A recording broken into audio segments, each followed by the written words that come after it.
Assalamualaikum. Waalaikumsalam.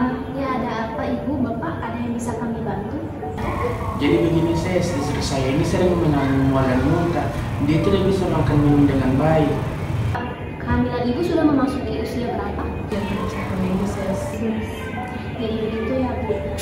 Usia kehamilan seperti itu biasanya sudah tidak mengalami mual dan muntah lagi. Karena mual dan muntah hanya dialami sampai usia kehamilan 4 bulan.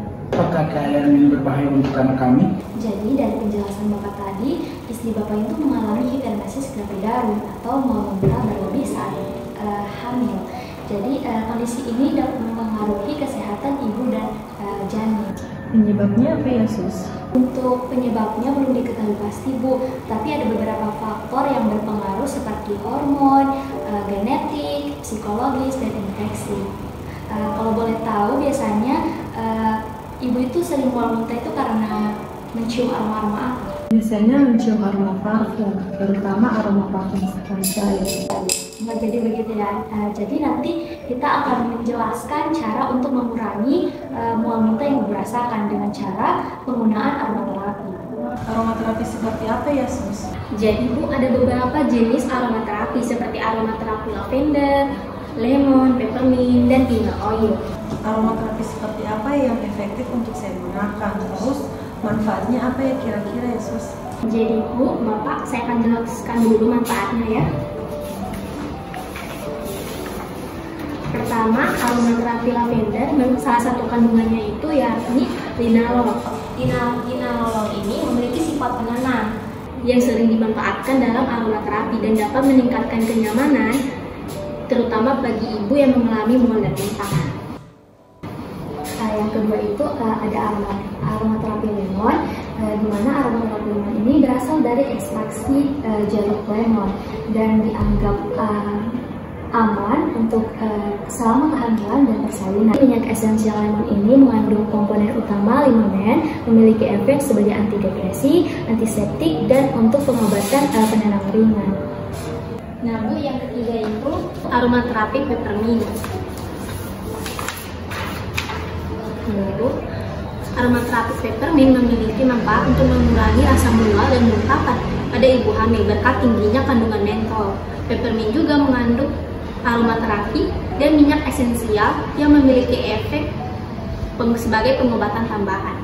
Yang keempat itu aromaterapi ginger oil atau jahe. Jadi ginger oil itu mengandung minyak terbang atau minyak atsidik yang gunanya itu menghindarkan dan memblokir refleks mual muntah yang ibu rasakan, sehingga peredaran darah ibu itu berjalan dengan lancar dan syaraf ibu itu bekerja dengan baik. Hasilnya, kepala ibu dapat merasa segar dan mual muntah yang ibu rasakan itu bisa ditekan. Apa itu aman bagi saya dan bayi saya Sus? Iya, aman Bu, karena aromaterapi ini merupakan tindakan alami dan minim efek samping. Jadi Ses, apakah bisa merekomendasikan aromaterapi yang efektif untuk diberikan kepada istri saya? Antara aromaterapi lavender, lemon, peppermint, dan ginger oil? Baik Pak, saya menyarankan aromaterapi ginger oil untuk digunakan oleh istri Bapak karena aromaterapi ginger oil ini mudah didapatkan dan harganya juga terjangkau. Begitu ya Sus. Tapi jika mual dan muntah saya tidak mengalami perubahan, apa ada tindakan lain untuk mencegah mual dan muntah saya?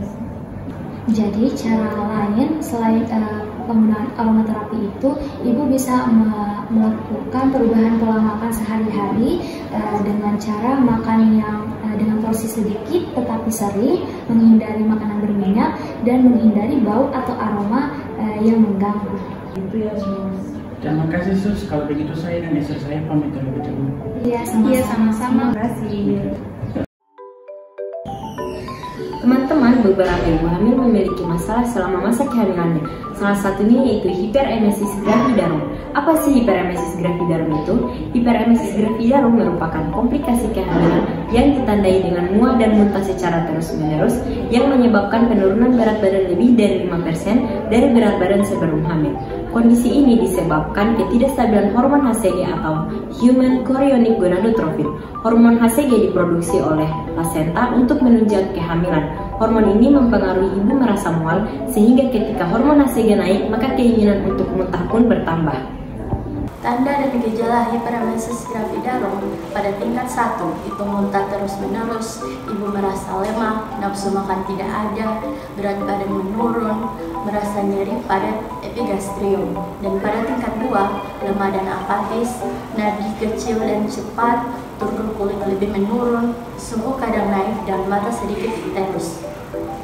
Tingkat ketiga yaitu ada muntah berhenti, kesadaran menurun dari somnolen sampai koma, nadi kecil dan cepat, dan yang terakhir ada suhu meningkat dan tensi menurun. Selanjutnya komplikasi hiperemesis gravidarum. Yang pertama ada dehidrasi berat, takikardi, alkalosis, kelaparan, gangguan emosional yang berhubungan dengan kehamilan, menarik diri, dan depresi.